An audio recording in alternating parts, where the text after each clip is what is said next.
Good evening, ladies and gentlemen. It's another episode of Spencer Uncensored. This is episode 102.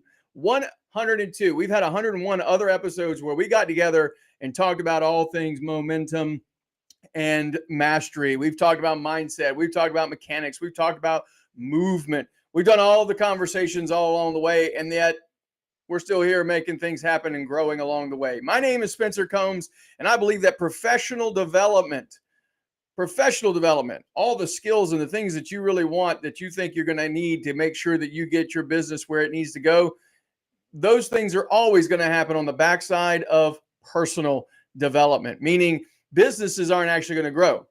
It's people that grow. And so we spend a great deal of time helping individuals, business leaders, sales leaders, learn more, to get more, to do more, have more, all the things. Really what we do is we help people defy the odds. Because let's just face it, the odds are stacked against you, aren't they?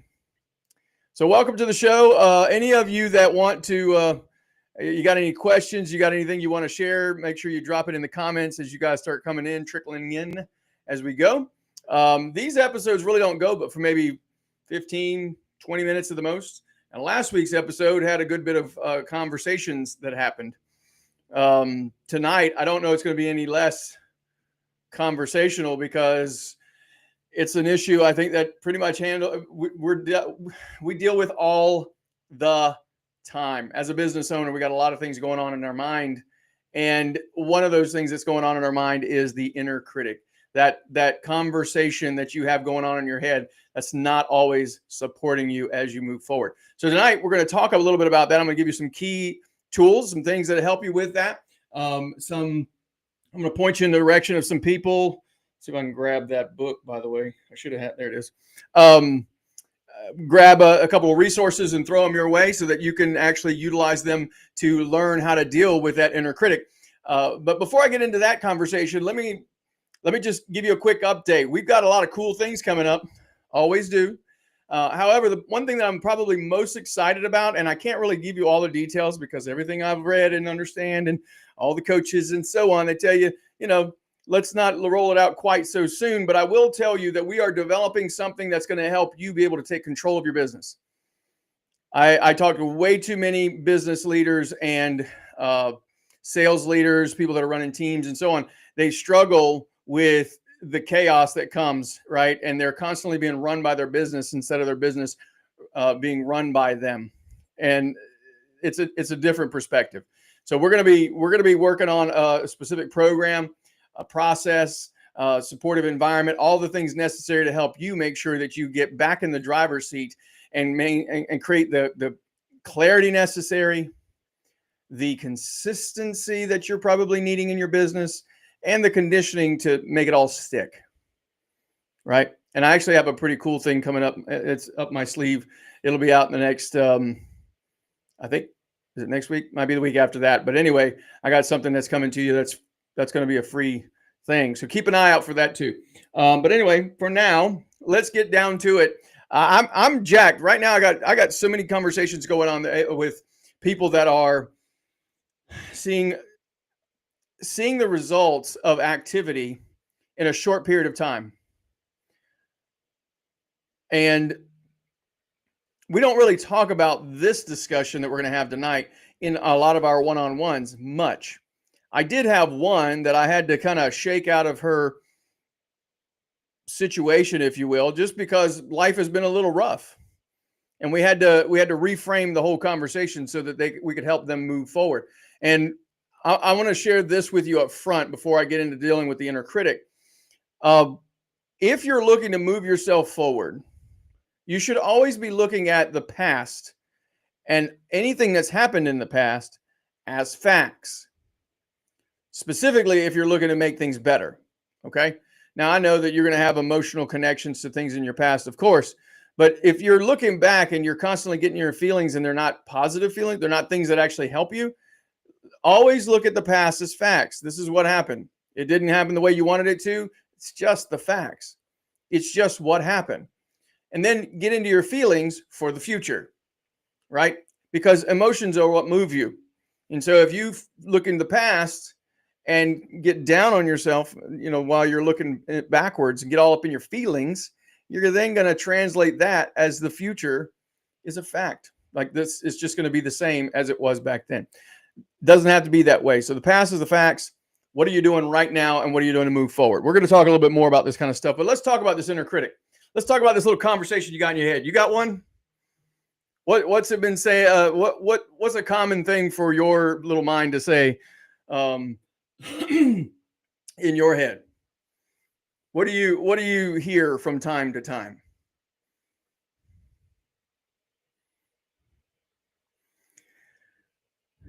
The unfortunate thing is that our mind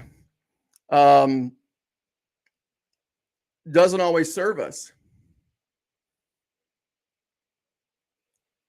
until you recognize what it is trying to tell you. So first of all, lesson number one, you don't have to believe everything your brain says.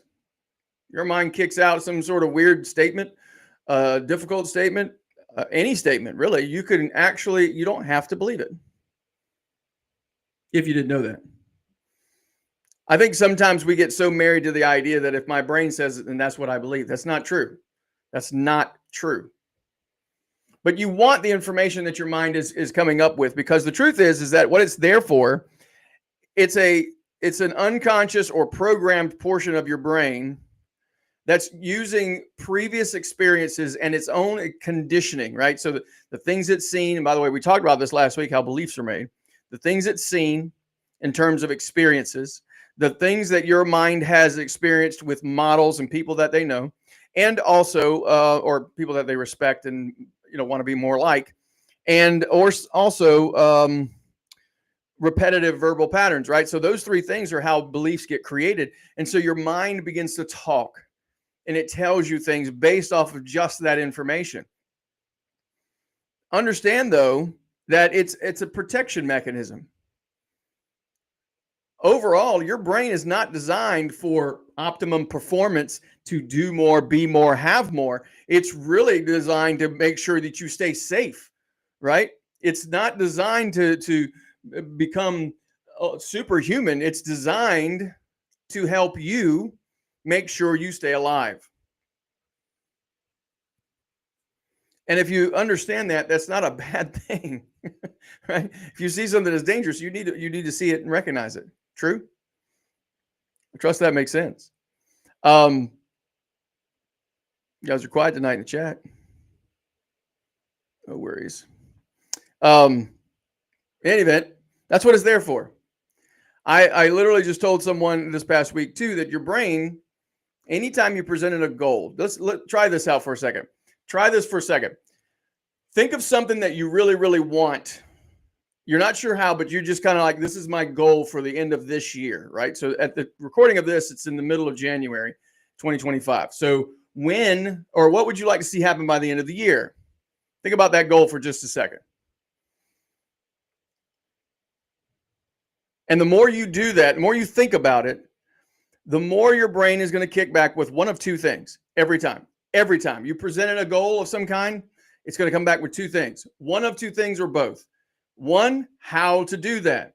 Maybe you said, I want to make $250,000 this year. Well, your brain's going to immediately kick in with, well, I got to do this many sales. I got to get this kind of stuff. I got to get that done. And so your brain starts kicking back with information that's useful. It will also, talking about this inner critic, it will also come up with information like, what's in the way?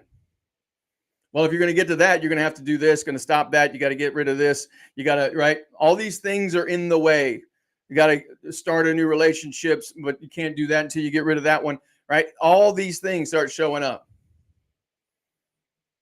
And I think sometimes it's in that dialogue that goes on in our mind that it creates the confusion factor that we talk about in Unshakable Secrets, creates that confusion, which stops you from moving and doing anything, because a confused mind will always say no.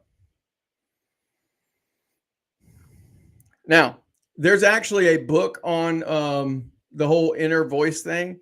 Let me grab it real quick. It's called Little Voice Mastery. Blair Singer. Hold on.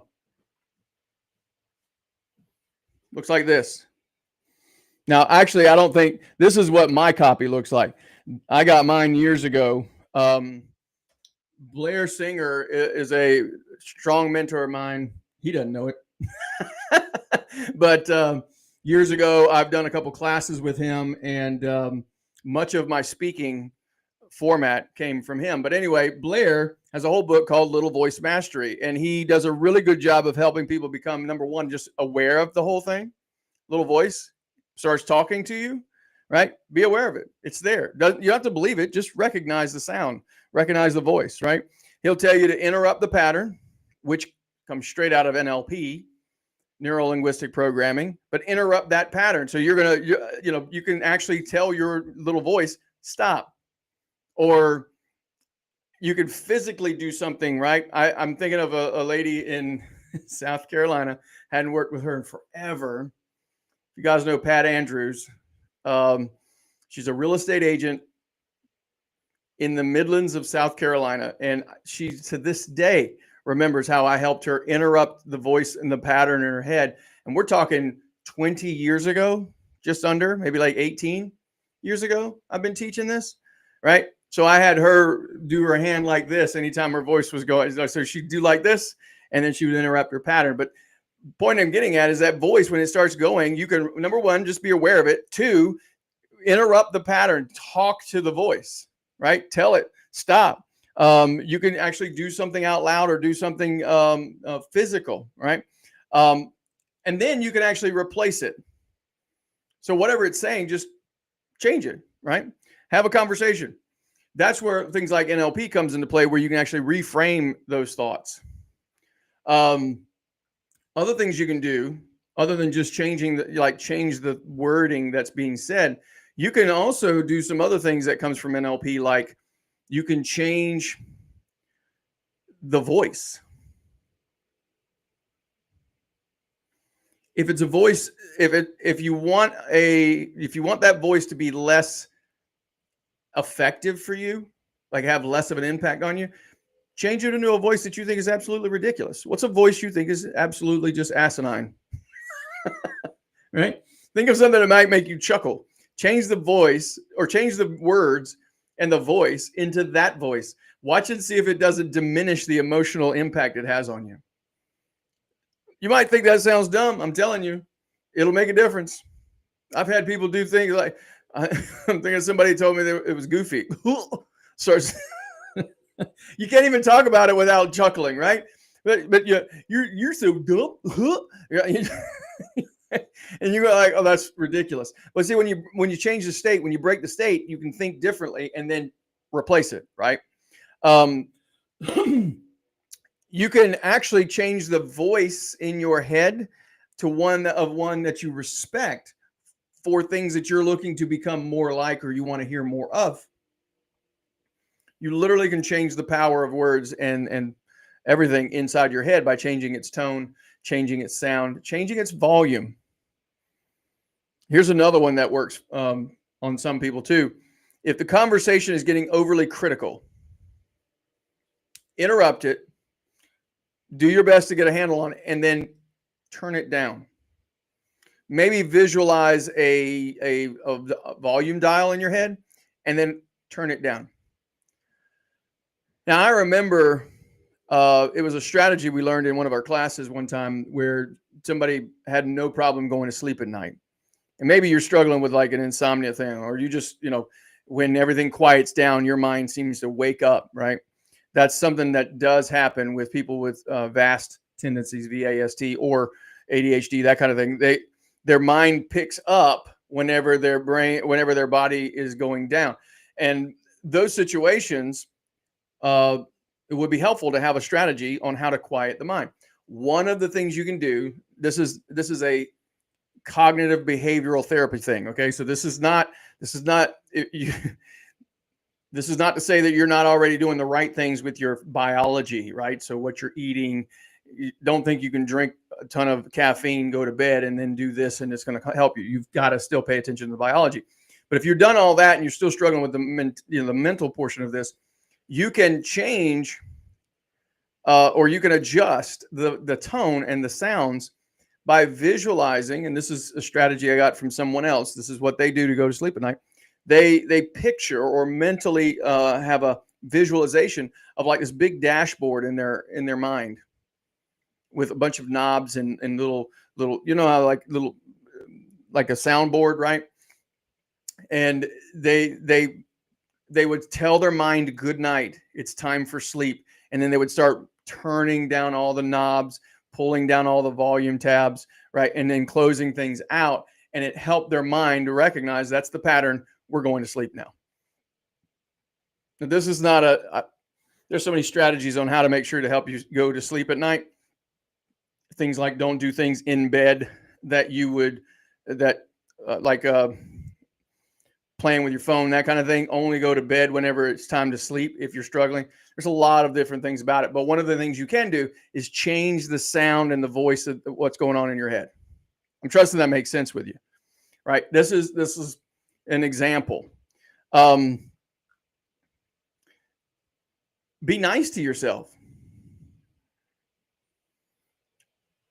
Another thing I would tell you is also pay attention to what you've done well.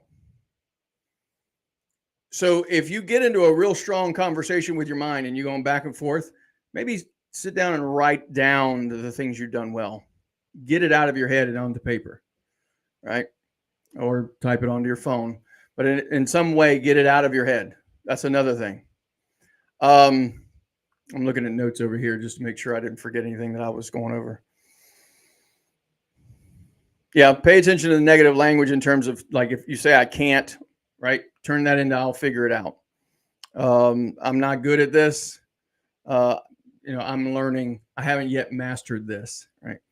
One of the ones that I constantly do my best to catch up on is stop saying I don't know. I don't know how to, I just don't know. I just don't know. It's a habit of mine. It's a pattern of mine personally. I don't know about you, right? But I would say, I'll just say it in my own head from time to time. And that's, I wanted to find a better way of saying, instead of saying, I don't know, saying something along the lines of, I'm still working on, or I'm still researching, or I need to, my goals require more research, right? I haven't yet figured it out. That kind of thing, instead of I don't know, because I think I don't know is a for me personally, I don't know, you got to look at it for yourself. I think saying I don't know consistently is really just kind of like a detached cord to go emotionally numb about the situation so that I can take my hands off and not have an accountability. I don't believe in that. I believe I'm accountable. So with that being said, I had to find something, a way to change that verbal pattern. That's a really good example from my personal situation. Yeah, I wrote down positive affirmations in conversation. I think everybody knows that, right? If you got one, go ahead and just drop it in the comments. What's a positive affirmation you think people should be using? Yeah,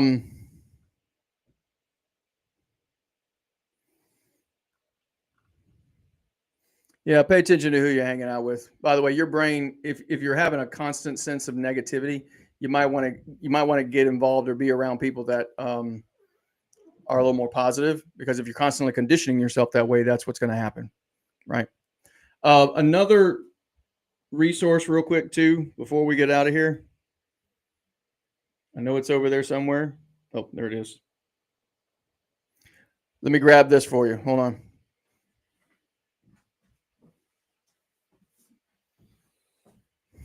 Here's another one. This is an old copy of Awaken the Giant Within. Okay. So these are the two books I'm telling you would be helpful if you're having an issue with the inner critic discussion. I'm going to leave you with this quick tip. I say this all the time, but it's just super useful. Ask the question. Back up. The conversation you're having in your head is probably not as productive when you're not purposefully or intentionally asking the right questions. So what makes the right question? The right question is probably, especially if we're looking for a solution, it's probably not going to be a why question. Why am I always doing this? Why can't I stop that?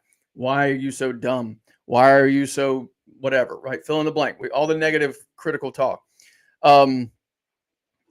If you stop asking yourself why questions and take control of the conversation by asking better questions like what and how questions. What about this is making me feel insufficient?